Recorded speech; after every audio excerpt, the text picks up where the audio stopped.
Assalamualaikum warahmatullahi wabarakatuh.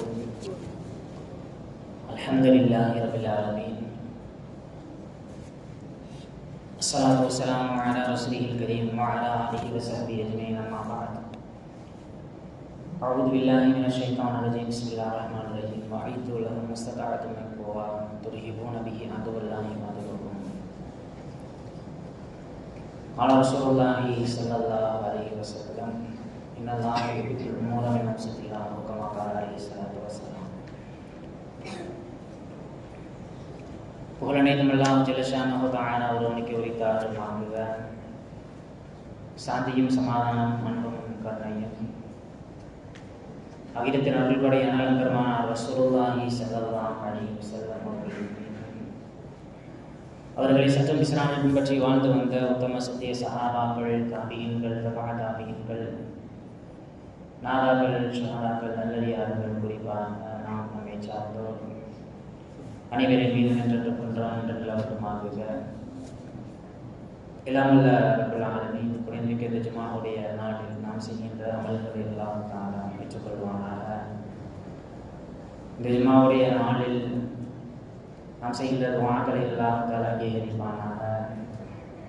இந்த ஜும்ஆவுடைய நாளில் எல்லாம் அருளுகின்ற அவன் இறக்குகின்ற எல்லா செய்திகளையும் எல்லா வரக்கத்துகளையும் முழுமையாக அடைந்து அதை அனுபவிக்கக்கூடியவர்களாக அல்லாஹ் தஆலா நம் அனைவர்களையும் மாற்றிகள் புரிவானாக. அகடமிக் அல்லாஹ்வின் நல்லடியார்களே, இன்னைக்கு 12ஆம் வகுப்பு தேர்வுகள் முடிவு வெளியாகிருக்கு. அதாவது 12th ரிசல்ட்டு. இந்த நேரத்தில் உயர்கல்வி சம்பந்தமாக சமுதாயம் ரொம்ப அக்கறை கொள்ள வேண்டிய தருணம்.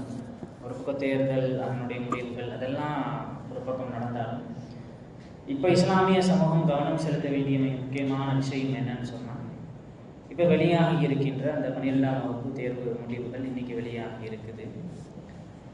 இன்னைக்கு நாம் இதை பற்றி ஏன் சிந்திக்கணும், இதை பற்றி ஏன் ஆழமாக யோசிக்க, இது முழுக்க முழுக்க மாணவர்களுக்கான அறிவுரை. அப்போ இது குறித்து ஏன் சிந்திக்கணும் அப்படின்னு பார்த்தா, ஒரு 400 வருஷத்துக்கு முன்னாடி நம் சமுதாயத்தினுடைய நிலைமை எப்படி இருந்துச்சு, ஒரு 400 ஆண்டுகளுக்கு முன்னாடி அப்படின்றதையும், கடந்த 400 ஆண்டுகளாக நம் சமுதாயம் எந்த நிலைமையில போய்கிட்டு இருக்குது அப்படின்றதையும் கொஞ்சம் யோசித்து பார்க்க வேண்டும். ஏன்னா நம்ம பெரியவங்கெல்லாம் இருக்கிறோம், நம்மளுடைய வாழ்க்கை முடிஞ்சு போச்சு கல்வி சம்பந்தப்பட்ட விஷயத்துல. இனி அடுத்து வரக்கூடிய தலைமுறையினர்கள் அவங்க சந்திக்கக்கூடிய பிரச்சனை, அவங்க போகக்கூடிய இந்த கல்வித்துறை, என்ன படிக்கிறது, எங்கே போய் சேர்றது அப்படின்ற மாதிரியான குழப்பங்கள் நிறையா. என்னாச்சுன்னு சொன்னால், ஒரு 400 ஆண்டுகளுக்கு முன்னாடி உலகத்தினுடைய மிகச்சிறந்த கண்டுபிடிப்புகளை எல்லாம் கொடுத்தவங்க இஸ்லாமியர்கள். இன்னைக்கு நவீனத்துவத்தில் பெரிய பெரிய கண்டுபிடிப்புகள் உலகத்துக்கு வந்திருந்தாலும், ஒரு 400 ஆண்டுகளுக்கு முன்னாடி எப்படி இருந்துச்சுன்னு சொன்னால், ஒரு விஷயம் உலகத்தில் அறிமுகப்படுத்தப்படுது அப்படின்னு சொன்னால், அது மிஷினாக இருக்கட்டும், அல்லது தத்துவம் சார்ந்த விஷயமா இருக்கட்டும், அல்லது அறிவியல் சார்ந்த விஷயமா இருக்கட்டும், எது உலகத்தில் அறிமுகப்படுத்தப்பட்டாலும் ஒரு 400 ஆண்டுகளுக்கு முன்னாடி அதை அறிமுகப்படுத்தியது அல்லது அதை கண்டுபிடிச்சது அல்லது தத்துவங்களாக பொருளாதார கோட்பாடுகளை எல்லாம் உலகத்துக்கு முதலாக சொன்னது யாருன்னு சொன்னால், நம்முடைய முன்னோர்களான இஸ்லாமியர்கள் தான். மருத்துவத்துறையில் இன்னைக்கு சர்ஜிக்கல் இன்ஸ்ட்ருமெண்ட்ஸ், அதாவது ஆஸ்பத்திரிகளில் பயன்படுத்தப்படுகின்ற அந்த ஆப்ரேஷன் பண்ணும்போது பயன்படுத்தப்படக்கூடிய கருவிகள் எல்லாம் இருக்குதுல்ல, இதெல்லாம் கண்டுபிடிச்சது இஸ்லாமியர்கள் தான். ஒரு 400 ஆண்டுகளுக்கு முன்னாடி இஸ்லாமியர்கள் இப்படி எல்லா துறையிலையுமே என்ன செஞ்சாங்கன்னா, கை தேர்ந்தியவர்களாக எந்த கண்டுபிடிப்பு உலகத்தில் இருந்தாலும் அது ஃபர்ஸ்ட் அறிமுகப்படுத்துறது முஸ்லீம்களாக மட்டுமே இருந்தார்கள்.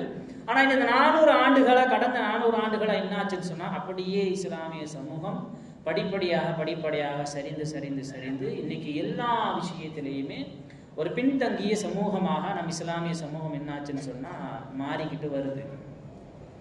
இன்னைக்கு விழிப்புணர்வு இருக்கு ஓரளவு.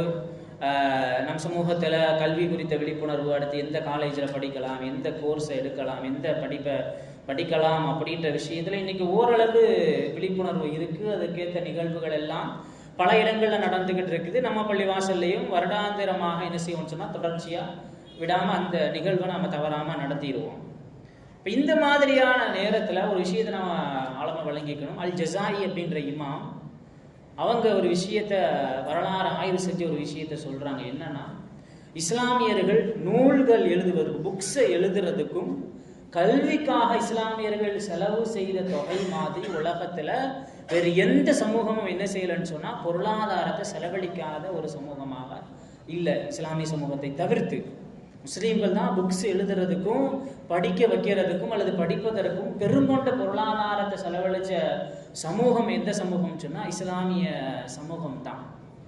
இன்னைக்கு என்ன ஆச்சுன்னு சொன்னா அப்படியே அந்த பார்வை மாறி மதிப்பெண்கள் அதிகமாக எடுக்கணும், கம்மியாக எடுத்துட்டா அவன் திறமை இல்லாதவன் அப்படின்ற ஒரு கோணத்தில் இன்னைக்கு பெற்றோர்களும் பார்க்கக்கூடிய ஒரு சூழல் உருவாகி இருக்குது. இப்போ மாணவர்கள்ட்ட நான் சொல்கிற விஷயம் என்னன்னு சொன்னால், முதல்ல எந்த ஒரு விஷயமாக இருந்தாலும் அது கிடைக்கின்ற பொழுது அதை அல்லாஹ் தஆலாவிற்கு நன்றி செலுத்தக்கூடியவனாகும். மாணவர்கள் மட்டுமல்ல, பொதுவாக எல்லாருமே ஒரு விஷயத்தை ஆழமாக பதிய வச்சுக்கணும்.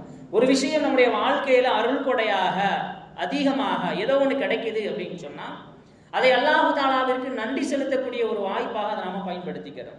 அதே மாதிரி ஒரு விஷயம் நம்மிடத்திலிருந்து எடுக்கப்படுகின்ற பொழுது அல்லது நாம் நினைத்த விஷயம் நம்மளுடைய கையில் கிடைக்காத பொழுது என்ன செய்யணும்னு சொன்னா அந்த நேரத்துல முஸ்லீம்களாக இருக்கக்கூடிய நாம சபுர் செய்யணும். கிடைச்சா சுக்குரு, கிடைக்கலனா பொறுமை. இந்த கோணத்துல தான் நம்முடைய வாழ்க்கையினுடைய எல்லா காரியங்களையும் நாம் அணுக வேண்டும். அந்த வகையில மாணவர்களும் இப்படித்தான் எடுத்துக்கணும். அதிகமான மதிப்பெண்கள் கிடைத்தால் பெற்றோர்கள் இன்னைக்கு என்னன்னு சொன்னா நிறைய பேரண்ட்ஸ் என்ன செய்யறோம்னு சொன்னா பெற்றோர்களை திட்டுறோம். ஏன் மார்க் கம்மியா எடுத்துற, ஒழுங்கா படிக்கலையா, ஒழுங்கா எழுதலையா, பாரு அவன் அவ்வளவு மார்க் எடுத்திருக்கிறான் அப்படின்ற மாதிரியான ஒரு மாணவர்களை குறை சொல்லக்கூடிய ஒரு பெற்றோர் சமூகமாக மாறிக்கிட்டு வர்றோம். இப்போ பெற்றோர்கள் நாம நினைவில் வச்சுக்கணும், நம்ம வீட்டு பிள்ளைங்க அதிகமாக மார்க் எடுக்கும் பொழுது அல்ஹம்துலில்லாஹ், கிடைச்ச வரைக்கும் அல்ஹம்துலில்லாஹ், குறைகின்ற பொழுது மதிப்பெண் குறைகின்ற பொழுது நாம் என்ன செய்யணும்னு சொன்னால் சபர், பொறுமை கொள்ளக்கூடிய பெற்றோர்களாக நாம் மாறணும். இன்னைக்கு என்னாச்சுன்னு சொன்னால் சமூகத்தில் நடைமுறையில் இருக்கிற விஷயம், அடுத்த தலைமுறையினர்கள் எந்த அளவிற்கு பாதிக்கப்பட்டிருக்கிறாங்க, எந்த அளவுக்கு நம் சமுதாயத்தையும் தாண்டி நம்ம மஹல்லாக்கள்ல, நம்ம இஸ்லாமிய வீடுகளை, நம்ம தெருக்கள்ல நடக்கிற விஷயம் என்னன்னு சொன்னால் 12வது முடிச்சு அடுத்த கட்டமாக காலேஜ் அப்படின்ற கல்லூரி அப்படின்ற சேர்க்கைக்கு போகும் பொழுது கூட இருக்க பிள்ளைங்கள் எல்லாம் எந்த காலேஜில் சேர்றாங்க, என்ன படிப்பு படிக்கிறாங்க அப்படின்றத நினச்சிக்கிட்டு, அதே மாதிரி ஒரு ஆள் போய் ஒரு கல்லூரியில் ஒரு படிப்பில் சேர்ந்தா அப்படியே கூட்டமாக பின்னாடியே போய் என்ன செய்கிறாங்கன்னு சொன்னால் அந்த கல்லூரியை, அந்த படிப்பை தேர்ந்தெடுக்கக்கூடிய பெற்றோர் சமூகமாக நம்முடைய சமூகம் மாறிக்கிட்டு வருது. முதல்ல இஸ்லாமிய சமூகம் நிறைய வழிகாட்டுதலை கொடுத்திருக்கு இந்த உயர்கல்வி சம்பந்தப்பட்ட விஷயத்துல. ஏன் இது குறித்து நாம ஆய்வு செய்யணும், இது குறித்து ஜும்மாக்கள்ல ஏன் பேசணும்னு சொன்னா, இன்னைக்கு சமுதாயத்துல விழிப்புணர்வே கிடையாது. ஒரு காலேஜ் எடுத்தாங்க அப்படின்னு சொன்னா அப்படியே கண்மூடித்தனமா போய் கூட்டமா என்ன செய்யறாங்க, அந்த காலேஜ்ல போய் சேர்த்து விட்டுறாங்க. ஒரு படிப்பு அது பிரபலமாகின்ற பொழுது என்ன செய்யறாங்கன்னு சொன்னா கூட்டமாக அந்த பிள்ளை அதுக்கு தகுதியான பிள்ளையா அல்லது படிப்பதற்கு அந்த பிள்ளையிடத்தில் ஆர்வம் இருக்கின்றது, அது குறித்தெல்லாம் யோசிக்காம அப்படியே கொண்டு போய் என்ன செய்யறாங்கன்னு சொன்னா பெற்றோர்கள் சேர்த்து விட்டு பிள்ளைகளுடைய எதிர்காலத்தை வீணடிக்கக்கூடிய பெற்றோர்களாக நம் பெற்றோர்கள் மாறி வருகிறார்கள் அப்படின்றது வருத்தத்திற்குரிய விஷயம். பொதுவா இஸ்லாமிய மார்க்கத்தை பொறுத்த வரைக்கும் ஒரு விஷயத்தை கண்மூடித்தனமாக பின்பற்றுவதை இஸ்லாமிய மார்க்கம் வன்மையாக கண்டிக்கின்றது. நீங்க நம்ம பெற்றோர்கள் என்ன செய்யறாங்கன்னு சொன்னா ஒரு காலேஜ் ஒரு படிப்பை எடுத்துட்டாங்க அப்படின்னு சொன்னா அது அதனுடைய எதிர்காலம் குறித்து யோசிக்காம இஸ்லாமிய மார்க்கத்தை பொறுத்த வரைக்கும் பஷீரத், அதாவது கொஞ்சம் ஆழமாக பார்ப்பது, அதே மாதிரி ஃபித்ரத், இயற்கை தன்மையாக இருப்பது. பெற்றோர்கள் என்ன செய்யறாங்கன்னு சொன்னா பிள்ளைகள் அந்த படிப்பையோ அல்லது அந்த கல்லூரியில் சேருவதற்கு விருப்பமுடையவர்களா அல்லது அதற்கு அவர்களுக்கு தகுதியான படிப்பா கல்லூரியான பார்க்காம கண்மூடித்தனமா என்ன செய்யறாங்கன்னு சொன்னா பேரண்ட்ஸை கொண்டு போய் ஒரு காலேஜில் அல்லது ஒரு படிப்பை எடுத்து என்ன செய்யறாங்கன்னு சொன்னா பிள்ளைகளை படிக்க வச்சிருக்காங்க. இது அப்படியே இஸ்லாமிய அடிப்படை கோட்பாடுகளுக்கு முரணானது. இஸ்லாமிய மார்க்கத்தை பொறுத்த வரைக்கும் ஒரு விஷயத்தை கண்மூடித்தனமாக பின்பற்றக்கூடாது. இரண்டாவது, ஒவ்வொரு குழந்தையும் குல்லு மௌலூதின் அலா ஃபித்ரத்தில் இஸ்லாம், இஸ்லாமிய மார்க்கத்துல பிறக்கக்கூடிய ஒவ்வொரு குழந்தைக்கும் என்ன செய்யுதுன்னு சொன்னா ஒவ்வொரு தனித்திறமைகளை அல்லாஹ் தஆலா கொடுத்திருக்கின்றான். ஆனா அந்த தனித்திறமைகள் குறித்த விஷயத்துல பெற்றோர்கள் இன்னைக்கு தங்களுடைய பிள்ளைகள் எந்த விஷயத்துல தனித்திறமை உடையவர்களாக இருக்கிறாங்க அப்படின்றது குறித்து யோசிப்பது கிடையாது. தன்னுடைய பக்கத்து வீட்டுக்காரன் அல்லது தன்னுடைய பிள்ளைகளோட படிக்கக்கூடிய பிள்ளைங்க எந்த கோர்ஸ் எடுக்குது, எந்த காலேஜில் போய் சேருதோ அது அப்படியே என்ன செய்கிறாங்கன்னு சொன்னால் பேரண்ட்ஸும் பெற்றோர்களும் கொண்டு போய் அப்படியே சேர்த்து விட்டு பிள்ளைகளுடைய எதிர்காலம் குறித்து சிந்திக்காத ஒரு பெற்றோர்களாக நம் பெற்றோர்கள் மாறி வருகின்றார்கள். ஏன் இவ்வளவு விழிப்புணர்வு கல்வி குறித்த விஷயத்தில் அப்படின்னு சொன்னால், நமக்கெல்லாம் தெரியும் பெற்றோர்களாக இருக்கக்கூடிய நாம் ஏன் நம்ம பிள்ளைகளை படிக்க வைக்கணும் அப்படின்னு ஆசைப்படுறோம் அப்படின்னு சொன்னால், வளைகுடா நாடுகளில் இருக்கவங்களுக்கெல்லாம் தெரியும் நாம் முஸ்லீம் அல்லாத நபர்களுக்கு என்ன செய்வோம்னு சொன்னால் ஒரு சில வேலைகளை பணிவிடைகளை நாம் செய்வோம். நம்ம முஸ்லீமாக இருப்போம், ஆனால் முஸ்லீம் அல்லாதவர்களுக்கு ரொம்ப பணிவிடை செய்வோம். சில நேரங்களில் அடிமை மாதிரியான வேலை பார்க்கக்கூடிய சூழல் எல்லாம் நம் முன்னோர்களுக்கு வந்திருக்கும். அப்போ அந்த நேரத்தில் நம் முன்னோர்கள் நினச்சி பார்த்தாங்க, இப்படி இருந்தோம்னு சொன்னால் நம்முடைய அடுத்த சந்ததிகளும் இதே நிலைமையில தான் வந்து இங்கே உட்காரணும். இப்படித்தான் நம்ம சமூகத்தில் கல்வி மாற்றம் ஏற்பட்டுச்சு. இப்போ வெளிநாடுகளுக்கு போனவங்கெல்லாம் முன்னாடி போனவங்க எல்லாம் படித்து முடித்து அந்த துறையை தேர்ந்தெடுத்து போனவங்க கிடையாது. கிடைக்கிற வேலைக்கு போனா போதும் அப்படின்னு கிடைத்த வேலையை பார்த்து என்ன செய்யணும்னு சொன்னா, முஸ்லீம் அல்லாதவர்களுக்கு கீழே சில நேரங்களில் வேலை செய்ய வேண்டிய சூழல் ஏற்படும். அது எந்த வேலையை சொன்னாலும் செய்ய வேண்டிய சூழல் ஏற்படும். அந்த நேரத்துல தான் நம்ம முன்னோர்கள் யோசிச்சாங்க, இப்படியே போனா நம்முடைய பிள்ளைகள் அல்லது நம்முடைய பேர பிள்ளைகள் இதே மாதிரியான சூழல்ல வந்து உட்கார வேண்டி இருக்கும். அதனால இதை எப்படி மாற்றணும்னு யோசித்த முன்னோர்கள் கையில் எடுத்த ஆயுதம் தான் கல்வி. இப்போ நம்ம பிள்ளைகளை நம்ம பேர பிள்ளைகளை நல்லா படிக்க வச்சுட்டோம்னு சொன்னா நம்மளை மாதிரி வந்து இந்த இடத்துல இந்த மாதிரியான வேலைகள்லாம் பார்த்துக்கிட்டு இருக்க மாட்டான்.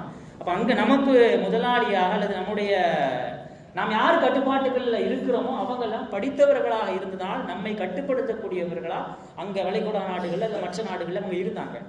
அந்த மாதிரியான இடத்துக்கு நம்மளுடைய சந்ததிகளை கொண்டு போய் உட்கார வைக்கணும்னு சொன்னா இருக்கின்ற ஒரே ஆயுதம் கல்வி. அந்த கல்வி ஆயுதத்தை கையில் எடுத்தாதான் நாளைக்கு நம் பிள்ளை என் பேர பிள்ளை வந்து இந்த மாதிரி வேலை பார்க்க மாட்டான் அப்படின்ற ஒரு மாற்றத்தை கொண்டு வருவதற்காக வேண்டி எடுக்கப்பட்ட ஆயுதம் தான் கல்வி.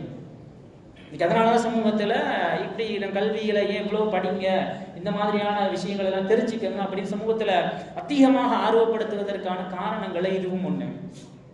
அப்ப இன்னைக்கு நம்ம சமூகத்துல இந்த கல்வி குறித்த விஷயத்துல கொஞ்சம் கூட சிந்திக்காம நம்ம மாணவர்கள் என்ன நினைக்கிறாங்க அப்படின்னு சொன்னா, நம்ம பிள்ளைகள் வீட்டுல இருக்கவங்க என்ன நினைக்கிறாங்க அப்படின்னு சொன்னா, என்ன படிப்பு படிச்சா அதிக சம்பளம் வாங்கலாம் அப்படின்ற மாதிரியான ஒரு பொருளாதார நோக்கத்துல நம் தலைமுறையினர்கள் சிந்திக்க ஆரம்பித்ததன் விளைவாக இன்னைக்கு என்ன ஆயிடுச்சு சொன்னா, கல்வி என்பது வியாபார பொருளாக மாறிவிட்டுச்சு. இது குறித்து நிறைய சமூகத்தில் விழிப்புணர்வை ஏற்படுத்தினாலும் நம்ம கூட அந்த ப்ரோக்ராம் நடத்தணும், என்ன படிக்கலாம் எங்கே படிக்கலாம் அப்படின்ற ப்ரோக்ராமில் ஜும்மால அறிவிப்பும் செஞ்சோம். கண்டிப்பாக உங்கள் பிள்ளைகளை நீங்கள் வர சொல்லுங்க அப்படின்னு. ஜும்மால வந்தவங்க வீட்டில் குறைந்தது பாதி பேர் வீட்டில் ஒவ்வொரு குழந்தையை அனுப்பியிருந்தாலும் நம்முடைய மேல்தளம் நிரம்பி இருக்க வேண்டும். ஜும்மா வழியாக எல்லாருக்குமே செய்தியை கொண்டு போய் சேர்த்து விட்டோம். ஜும்மால வந்தவங்கள பாதி பேர் வீட்டில் இருக்கக்கூடிய குழந்தைகளை தவறாமல் அனுப்பி இருந்தால் நம் பள்ளிவாசனுடைய மேல்தளத்தில் அந்த நிகழ்ச்சிக்காக வேண்டி இடம் பற்றாக்குறையாக இருந்திருக்கும். ஆனால் வருத்தத்திற்குரிய விஷயம் இன்னைக்கு இது குறித்து யாருமே யோசிக்கிறது இல்லை. என்ன நினைச்சிட்டாங்கன்னு சொன்னா, இந்த மாதிரி பள்ளிவாசல்லாம் இப்படித்தான், இந்த விஷயங்களை எல்லாம் சொல்லி தரக்கூடாது, ஜும்மாக்கள்ல இந்த மாதிரியான விஷயங்கள் எல்லாம் எதுக்கு, இதெல்லாம் அவேர்னஸுக்கு விழிப்புணர்வு ஏற்படுத்திக்கிட்டு அப்படின்ற ஒரு ஒரு ஒரு மாற்று பார்வை என்ன செஞ்சோம்னு சொன்னா நாம பார்க்க ஆரம்பிச்சதன் விளைவாக பாதிப்பு யாருக்குன்னு சொன்னா ஒட்டுமொத்த சமூகத்துக்கும் தான். இப்போ இந்த உயர்கல்வி சம்பந்தப்பட்ட விஷயத்துல இன்னைக்கு பிள்ளைங்க என்ன நினைக்கிறாங்கன்னு சொன்னா, எது படிச்சா ரொம்ப சம்பாதிக்கலாம் அப்படின்ற ஒரு நோக்கத்தோடு இருந்ததுனால தான் இன்னைக்கு கல்வி என்பது, குறிப்பாக உயர்கல்வி என்பது முழுக்க முழுக்க வியாபார பொருளாக உலகத்தில் போகப்பட்டதற்கான காரணம் இந்த ஒரு குறிக்கோள்ல நம்முடைய மாணவர்கள் செல்வதனால தான். இன்னைக்கு வளர்ந்துகிட்டு இருக்கிற பொருளாதாரம் அப்படின்றது லிபரல் எக்கானமி, தாராளவாத பொருளாதாரம் அப்படின்ற ஒரு பொருளாதாரம் தான் உலகத்துல ரசூல் ஸல்லல்லாஹு அலைஹி வஸல்லம் குறித்து நிறைய பாடங்கள் எடுத்திருக்கிறாங்க. அந்த வகை பொருளாதாரம் தான் உலகத்துல இன்னைக்கு புதிதாக வளர்ந்து கொண்டு இருக்கின்றது. இந்த பொருளாதார வாழ்க்கையில நாம பார்க்கிற பொருளாதாரம் எல்லாமே இதை அடிப்படையாக வைத்துதான். இந்த பொருளாதார வாழ்க்கையில அடிப்படை கோட்பாடுகளை நாம யோசித்து பார்த்தோம் என்றால், இந்த உலகத்துல இப்போதைக்கு நவீனமாக மருத்துவர்கள் பொறியாளர்களை தாண்டி நிறைய படிப்பு படித்த ஆளுமைகள் நம் சமூகத்திற்கு பொதுவாக உலகத்திற்கு தேவை. இன்னும் தெளிவாக சொல்லணும் அப்படின்னு சொன்னால், டாக்டர்ஸ் என்ஜினியர்ஸை தாண்டி நம் சமூகத்திற்கு பொதுவாக உலகத்திற்கு நிறைய நபர்கள் தேவை. சட்டம் படித்தவர்கள் நிறைய பேர் இந்த சமூகத்திற்கு தேவை. அதே மாதிரி சமூக அறிவியல் படித்தவர்கள் சமூகத்திற்கு நிறைய தேவை. அதே மாதிரி சில கொள்கைகளை நிர்வகிக்கக்கூடியவர்கள், பாலிசி மேக்கர்ஸ் இந்த சமூகத்திற்கு நிறைய தேவை. ஆனா இந்த விஷயங்களை கையில் எடுத்துட்டோம்னு சொன்னா எடுக்கின்ற எல்லா நபர்களும் அந்த காலகட்டத்தினுடைய தலைவர்களாக மாறி போவார்கள். ஆனா நம்முடைய சமுதாயத்துல நாம் என்ன செஞ்சிட்டோம்னு சொன்னா இந்த 2 படிப்புகளை மட்டும்தான் சிறந்த எதிர்காலமுடைய படிப்புகள் இருக்கு எதிர்காலம். ஆனால் இது மட்டுமே தான் எதிர்காலம் என்ற ஒரு தவறான நோக்கத்துல நம் இஸ்லாமிய சமூகம் சென்று கொண்டிருக்கின்றது. அல்லாஹு தாலா இறக்கிய முதல் வசனம் படியுங்க, இக்ரா, படிக்க வேண்டும். எந்த விஷயமாக இருந்தாலும் நீங்கள் படிக்க வேண்டும். பிஸ்மி ரப்பிக்கல்லதி ஹலக், அல்லாஹுவை முன்னிறுத்திய கல்வி, அது எந்த கல்வியாக இருந்தாலும் நீங்கள் கையில் எடுங்கள் என்று அல்லாஹு தாலா குர்ஆனினுடைய முதல் வசனமாக ரப்புல் ஆலமீன் இதை இறக்கி வைத்திருக்கின்றார். நம்ம பிள்ளைகள் என்ன ஆயிடுச்சுன்னு சொன்னா, பட்டதாரிகள் நிறைய இருக்கிறாங்க. வருத்தத்திற்குரிய விஷயம், பட்டதாரிகளில் அதிகமான பட்டதாரிகள் இந்த மாதிரியான திருமணம் போன்ற நிகழ்வுகளில் சும்மா இருக்கக்கூடாது வேலை செய்கிறாங்க. ஆனால் அதற்காக வேண்டி படித்தவர்கள் எல்லாம் இந்த பட்டதாரிகள் எல்லாம் சின்ன சின்ன வேலைகள் செய்கிறது எல்லாமே இன்ஜினியரிங் கிராஜுவேட்ஸ் நம்ம சமூகத்தில். இப்போ எந்த அளவிற்கு கொண்டு வந்து நம் சமூகத்தை நாம் நிப்பாட்டி இருக்கிறோம் என்று சிந்தித்து பார்க்க வேண்டியது ஒவ்வொருவரின் மீதும் கடமை. ஹதீஸில் மார்க்கம் சொல்லித்தருகின்ற விஷயம் தான் அல்லாஹ்வை முன்னிறுத்திய கல்வியாக இருக்கணும். நீங்கள் எந்த துறையை தேர்ந்தெடுத்தாலும் அந்த துறையில நிபுணத்துவம் பெற்றவர்களாக உருவாக வேண்டும் என்பதுதான் மார்க்கம் கற்றுத்தரக்கூடிய இந்த உயர்கல்வி சம்பந்தப்பட்ட விஷயத்துல, ஹையர் எஜுகேஷன்ல மார்க்கம் சொல்லித்தரக்கூடிய விஷயம் இதுதான். எந்த துறையாக எடுத்தாலும் அதில் நிபுணத்துவம் பெற வேண்டும். அந்த நிபுணத்துவம் பெறுவதற்கு எங்கு வேண்டுமானாலும் நீங்கள் பயணிக்க வேண்டும். இன்னைக்கு பெற்றோர்கள் என்ன நினைக்கிறாங்கன்னு சொன்னா, வெளியூர்கள்ல கல்வி சம்பந்தப்பட்ட விஷயத்துல சிறந்த கல்வி நிறுவனங்கள் வெளியூர்ல இருக்கு அப்படின்றதுக்காக வேண்டி பக்கத்தில் இருக்கக்கூடிய மோசமான சில கல்வி நிறுவனங்கள்ல சேர்க்கக்கூடிய பெற்றோர்களா இருக்கிறாங்க. இஸ்லாமிய மார்க்கம் சொல்லித் தருகிற விஷயம் இதுதான். உயர்கல்வியை அல்லாஹ்வை முன்னிறுத்திய கல்வியாக இருக்க வேண்டும். எடுக்கின்ற துறையில நிபுணத்துவம் பெற வேண்டும். அந்த நிபுணத்துவம் பெறுவதற்கு எங்கு வேண்டுமானாலும் நீங்கள் பயணிப்பதற்கு தயாராகி கொள்ள வேண்டும்.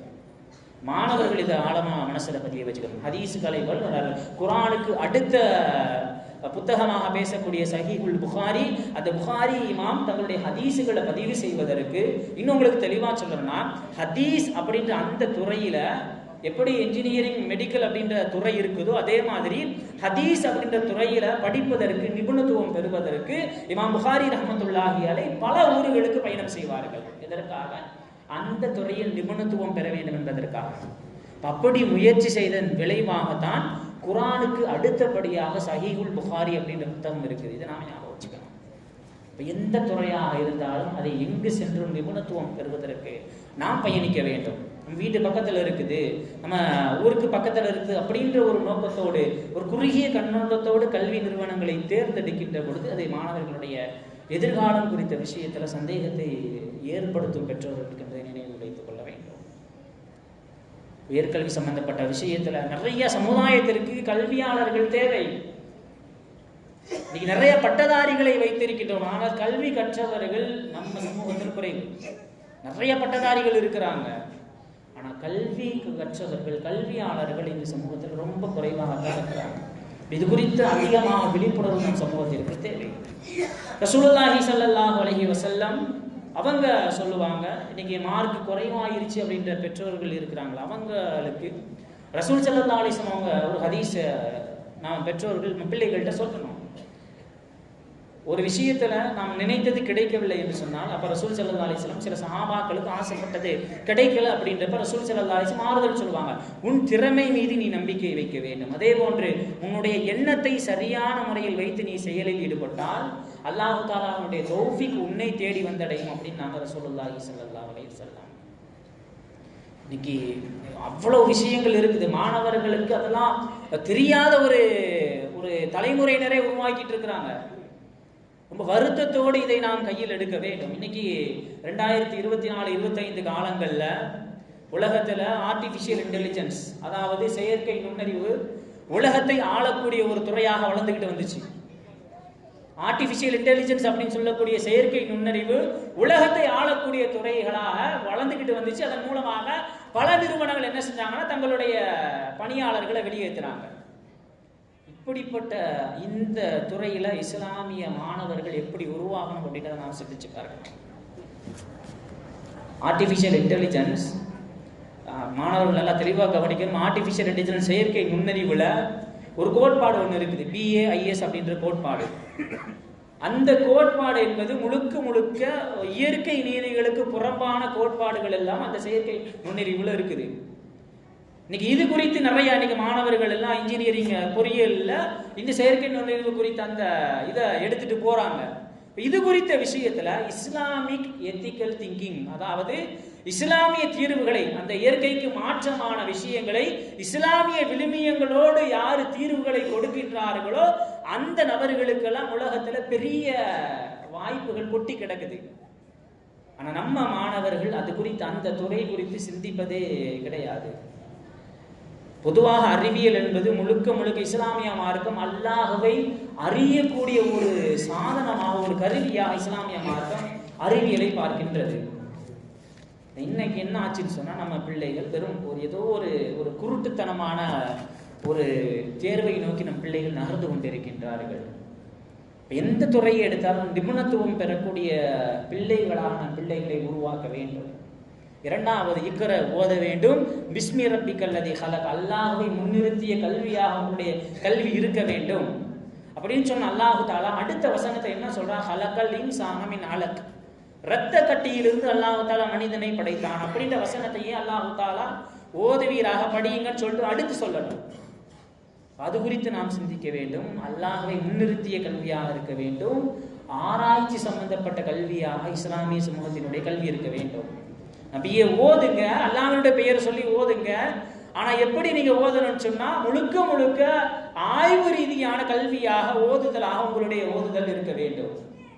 இது குறித்த துறையில ரீசர்ச் அண்ட் டெவலப்மெண்ட், அதே மாதிரி முதுநிலை துறையில இந்த மாதிரியான விஷயங்களை எல்லாத்தையுமே நம்ம இஸ்லாமிய சமூகம் புறக்கணிக்கக்கூடிய ஒரு சூழலாக உருவாக்கிட்டு வருது. நாம என்ன நினைச்சிட்டு நம்ம சமூகத்தினுடைய பார்வை என்னன்னு சொன்னா, என்ன படிச்சா என்ன எவ்வளவு வேலை கிடைக்கும், எந்த இடத்துல போய் உட்காரலாம் அப்படின்னு பிற நபர்களுக்கு சேவை செய்யக்கூடிய துறைகளை மட்டுமே இஸ்லாமிய சமூகம் தேர்ந்தெடுக்கக்கூடிய நபர்களாக நாம் இருக்கிறோம். அதையெல்லாம் தாண்டி கவர்னன்ஸ் செக்டார் அப்படின்னு ஒன்று இருக்குது, அதாவது பிற நபர்களை நிர்வகிக்கக்கூடிய துறைகள் அப்படின்னு. அந்த துறையின் பக்கம் ஏறெடுத்தும் பார்க்காத ஒரு சமூகமாக நம் சமூகம் மாறிட்டு வருது. உயர்கல்வி சம்பந்தப்பட்ட விஷயத்துல படிச்சு வேலை செய்யலாம் அப்படின்ற மாதிரி தான், படிச்சு எப்படி பிற நபர்களை நிர்வகிக்கலாம் என்று சிந்திக்காத சமூகமாக நம் அடுத்த தலைமுறையினர்கள் மாறி வருகின்றார்கள். இந்த விஷயத்துல சமீப காலமா தேர்வுகள் முடிவுகள் கூட நமக்கு வெளியே வந்திருக்கும். இஸ்லாமிய சமூகம் ஏன் இந்த மாதிரியான முடிவுகள் வரும் பொழுது, தேர்தல் முடிவுகள் வரும் பொழுது ஒரு தடுமாறக்கூடிய ஒரு சூழல் ஏன் உருவாகி வருது? அல்லாஹ் தஆலா குர்ஆன்ல சொல்லினா, வலா தஹ்ஸனு, நீங்க கவலைப்பட வேணாம், வலா தஹ்ஸனு, நீங்க நம்பிக்கை இழக்க வேணாம், அன்துமுல் அவ்லோ, நீங்கள் தான் உயர்ந்தவர்கள், இன் குன்தும் முஃமினீன், நீங்கள் முஃமின்களாக இருந்தால் நிச்சயமாக நீங்கள் தான் உயர்ந்தவர்கள். இந்த மாதிரியான நேரத்துல இவ்வளவு உறுதியாக அல்லாஹ் தஆலா நீங்கள் உயர்ந்தவர்கள் என்று இஸ்லாமிய சமூகத்தை பார்த்து அடையாளம் காட்டப்பட்ட சமூகம் இந்த மாதிரியான வரும் பொழுது விமர்சனங்களையும் அதே போன்று தேவையில்லாத விவாதங்களையும் சந்திக்கக்கூடிய சூழலாக ஏன் உருவாகி வருது அப்படின்னா, நம் சமூகத்துல என்ன நினைச்சிட்டோம்னு சொன்னா, நம்பிக்கை சம்பந்தப்பட்ட விஷயத்துல, ஈமான் கொள்ற விஷயத்துல சில வரைமுறைகள் அல்லாஹ் தஆலா சொல்லியிருக்கான். முதல்ல யாரை நம்பணும்னா அல்லாஹ் தஆலாவை மட்டும்தான் நாம நம்பணும். இரண்டாவது யாரை நம்பணும்னா ரசூல் ஸல்லல்லாஹு அலைஹி வஸல்லம் அவர்கள் வகுத்த அந்த கொள்கைகளையும் அந்த கோட்பாடுகளையும் மனதார முஃமின் நம்ப வேண்டும். மூன்றாவது தன் மீது நம்பிக்கை வைக்கக்கூடியவனாக இஸ்லாமிய ஒரு முஸ்லீம் ஆள வேண்டும். நான்காவது தான் இந்த மாதிரியான ஆட்சியாளர்கள் வந்தா அல்லது இவங்க இல்லைன்னா அப்படின்ற அந்த மாதிரியான ஒரு எண்ணமெல்லாம் கடைசியில வைக்க வேண்டும். இன்னைக்கு என்ன ஆச்சுன்னு சொன்னா, சமூகத்துல நாம இந்த மாதிரியான வரிசை கிரகமாக ஈமான் கொள்ற விஷயத்துல அல்லாஹ்வை ரசூலை மறந்துட்டு, இல்ல அவர் வந்தா நல்லது நடக்கும் அல்லது இவர் இல்லைன்னா நல்லது நடக்கும் அப்படின்ற ஒரு தவறான சிந்தனையில் இஸ்லாமிய சமூகம் தடுமாறுவதற்கான காரணம் என்னன்னு சொன்னா, எந்த முறையில் யாரை முதன்மையாக வைத்து ஈமான் கொள்ள வேண்டுமோ அப்படிப்பட்ட விஷயத்துல இந்த சமூகம் தவறவிட்டதன் விளைவுதான் இந்த மாதிரியான முடிவுகள் வரும் பொழுது தடுமாறக்கூடிய ஒரு சமூகமாக நாம் மாறிக்கிட்டு வர்றோம்.